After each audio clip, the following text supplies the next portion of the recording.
الله در قرآن در سوره احزاب سوره 33 آیت 59 میگوید: ای پیامبر، به زنان و دختران خود و به زنان مؤمن بگو که چادرهای خود را به خود فرو گذارند. این مناسبتر است تا شناخته شوند و مورد آزار واقع نگردند. قرآن میگوید که حجاب به زنان واجب شده است تا اینکه آنها را شناسند و اینچنین از هجوم و تحقیرها حفظ کنند. من میخواهم به شما سوال دهم. فرض کردیم که دو خواهر دوگانیک هستند. آنها خیلی زیبایند و در زیبایی یک خیلند و آنها در دوبی در کوچه های لب آب راه می روند. یکی از آنها حجاب و لباس اسلامی دارد که تمام بدنش را می پوشاند بغیر از چهره و پنجه های دستش، و خواهر دیگر باشد لباس اروپایی یعنی شورت کوتاه یا ازار کوتاه دارد. و اگر هر دوی آنها در راه در کوچه های دوبی در لب آب راه روند، از پیش آنها مرد براید که رفتاری بد دارد و به زنها دست درازی کند. من از شما سوال دارم: به کدام از این دو دختران مرد دست درازی میکند؟ به آنی که لباس اسلامی دارد یا به آنی که لباس اروپایی یعنی شورت کوتاه دارد؟ به کدام از آنها؟ به کدام دختر رو گپ میپرتاید؟ به کدام دختر؟ احتمال است که به آن خواهری که لباس اروپایی دارد. اگر تو پیشنهاد کردی حتما جوابت را میگیری.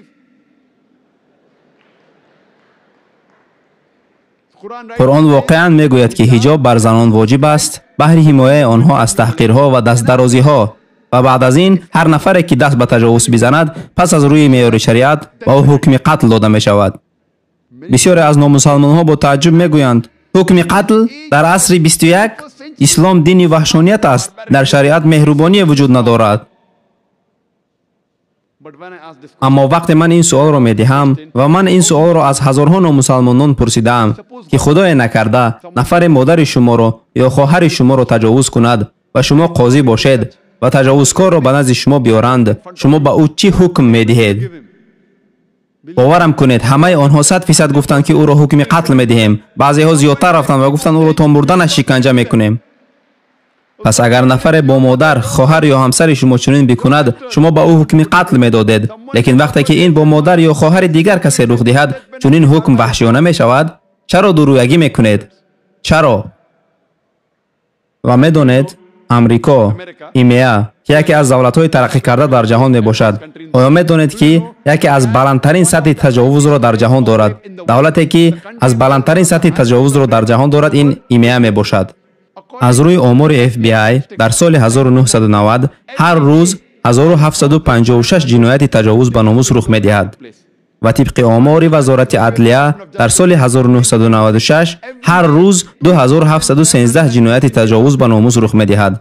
در سال 90 1756 بود و در سال 96 الکی به 2713 رسید. معلوم است که امریکایی ها با شجاعتر شدند، در 6 سال جسورتر شدند. اگر شما حساب کنید پس می بینید که هر 32 ثانیه در امریکا یک جنایت تجاوز به ناموس رخ می دهد. ما الکی 1.5 ساعت شد اینجاییم و در این وقت در امریکا تقریبا 150 جنایت تجاوز به ناموس رخ داده است.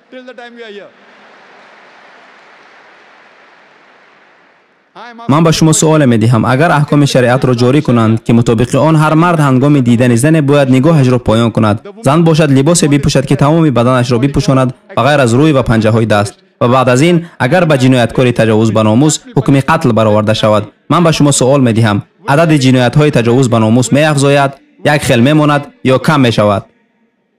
البته کم می شود، چون که این قانون تجربوی است که نتیجه آور است. به همین سبب کمترین سطح تجاوز در دنیا این در عربستان سعودی می باشد. شریعت را عملی کرده شما نتیجه می گیرید. جامعه غرب اظهار می کنند که آنها احترام زن را بالا می کنند وقتی آیین آزادی آنها بگویند، ولی این یک راهی باوری بخش به خاطر استفاده کردن بدن، داغدار کردن روح و از دست دادن ناموس آنها می باشد. آنها می گویند که مقام زن را بهتر می کنند، لیکن در اصل آنها مقام زن را پست می کنند. آنها را معشوقه، دوست دختر یا بازیچه دستی آنها می گردانند که غرق شهوت ها هستند و این همه پنهان از زیر پرده رنگارنگ صنعت و مدنیت. فریفته این شده با نام صنعت و مدنیت غرب دختران خود و مادران خود را می فروشند. و چگونه که شما می‌بینید در اکثریت تبلیغات‌ها حتما حضور داشتن زن معروف شده است. برای مثال در تبلیغات موتورسیکل ها چقدر زنها موتورسیکل میرانند، لیک به این نگاه نکرده عیناً زنها آن را تبلیغ میکنند. اینچنین اتومبیل ها در حالی که زنها از مردها دیده کم میرانند، لیک در تبلیغات ها اکثر وقت زنان را میبینی. و با من اوید یکی از تبلیغات های مشهور با نام BMW نقل کردند. شما این تمغه را میدانید. جوانان آن را به خاطر سرعت وظیفتش دوست می‌دارند. آن بهتر و تیزتر می‌رود. نفر به من نقل کرده بود که در یکی از تبلیغات‌های BMW در پیش ماشین زن با تهپوش موجود بود و در زیرش نوشتجات بود: اداره کردن او را بسنج. اداره کردن کی را؟ زن را یا ماشین را؟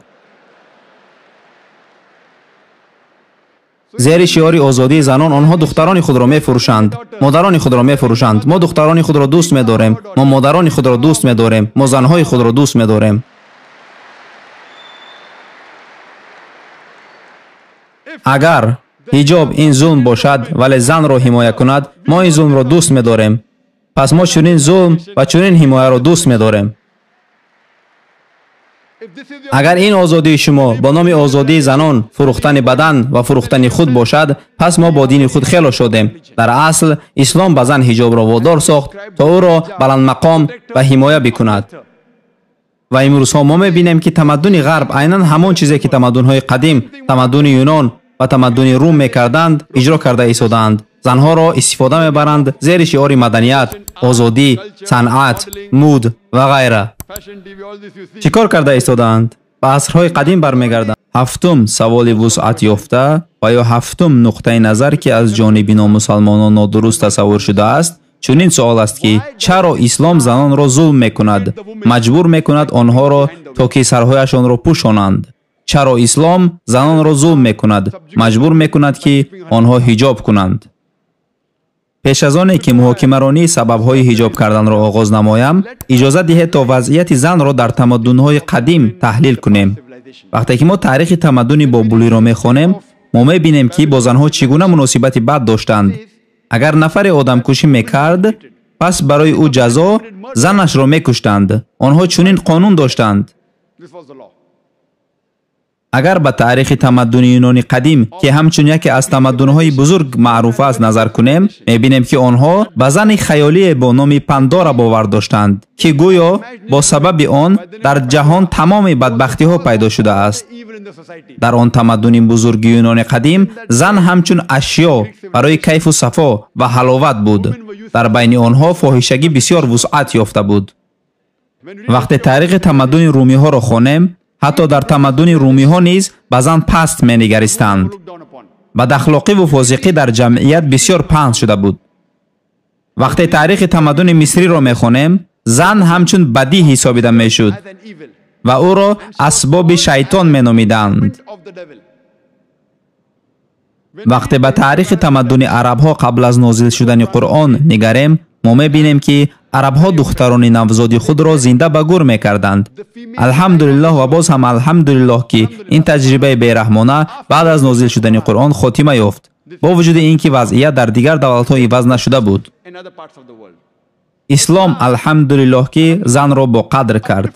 محمد صلی الله علیه و سلم، پیامبر محمد درود بر او، سبب اساسی آن گشت که زن حقوق خود را صاحب شد. و بعد از آنکه که اسلام به زن حقوقش را مهیا کرد، اینچنین اسلام به زن راهی را نشان داد که زن با آن راه ها می تواند ناموس و قدر و قیمت خود را نگه دارد. از این رو حجاب کردن به زن فرض شد که او حقوق خود را نگه دارد و دوباره به زمان بیقدری پیشینه برنگردد. عادتا آدمان حجاب زن را محاکمه رانی می کنند، لیکن الله سبحانه و تعالی در قرآن مقدس حجاب مرد را اول فرض کرده است، بعداً به زنان حجاب را فرض کرده است. قرآن در سوره 24 آیت 3 میگوید: و مردان مؤمن بگو که نگاه خود را پایان کنند و شرمگاه خود را نگه دارند. هرگاهی که مرد با زن نگرد و هر گونه فکرهای ناپاک به سرش آید، او باید نگاهش را پایان کند. این را قرآن میگوید. روز یک مرد مسلمان به زن طولانی نگاه کرد. من به او گفتم: برادر چیکار میکنی؟ این در اسلام حرام است. او به من گفت که پیامبر صلی الله علیه و سلم گفته است که نگاه اول بخشیده می شود، نگاه دوم جایز نیست. من باشم حالا نگاه اولم را نیمش را نکردم. вақте ки пайғамбар гуфт ки нигоҳи аввал бахшида мешавад ва нигоҳи дуюм ҷоиз нест, ӯ дар назар дошт ки агар нохост нигоҳ ба зан афтод, пас бояд ту нигоҳатро поён кунӣ ва дубора нигоҳ накунӣ. ин маънои онро надорад ки ту 10 дақиқа ба зан нигоҳ кунӣ ва боз бигӯӣ ки ҳоло ман нигоҳи авваламро анҷом надодам. ояти дигари Қуръон сураи Нур ояти 31 дар бораи ҳиҷоб барои занҳо сухан мекунад. ҳаргоҳе ки зан ба марде менигарад ва фикри баде меояд, бояд назари худро поён кунад. дар умум 6 меъёри асосии оиди ҳиҷоб дар Қуръон ва ҳадис омадааст ки ба чӣ гунагии либос тааллуқ дорад. якум, ин дарозии либос аст. барои мард бояд либос баданашро аз ноф то зону бипӯшонад ва барои зан тамоми баданашро бипӯшонад ба ғайр аз рӯй ва дастонаш. 5 меъёри боқимонда барои мард ва зан дар умум якхела мебошад. меъёри дуюм, либосе ки марду зан мепӯшанд бояд кушод бошад ва ба тан часпида набошад ва баданро ҷудо накунад. сеюм, либос бояд ки шаффоф ва тунук набошад то ин ки аз он бадан аён набошад. чаҳорум, либос набояд ки рахшон ва диққатҷалбкунандаи ҷинси муқобил бошад. панҷум, либос бояд ки монанд набошад ба он либосе ки ҷинси муқобил мепӯшад. ва шашум, либос набояд ба монанди либоси махсуси номусалмон бошад. ин аст 6 меъёри асосии ҳиҷоб оиди либоспӯшӣ. аммо ин ҳиҷоби комилро ташкил намедиҳад. ҳиҷоби комил ба ғайр аз ҳиҷоби либоспӯшӣ инчунин ахлоқ, рафтор, муносибат ва нияти шахсро низ дар бар мегирад. ба ғайр аз ҳиҷоби либос ҳамчунин ҳиҷоби чашм, ҳиҷоби дил, ҳиҷоби ақл, ҳиҷоби фикр низ вуҷуд дорад. он ҳатто тарзи гуфтугӯ, тарзи рафтуо ва рафтори инсонро дар бар мегирад. ин аст ҳиҷоби комил.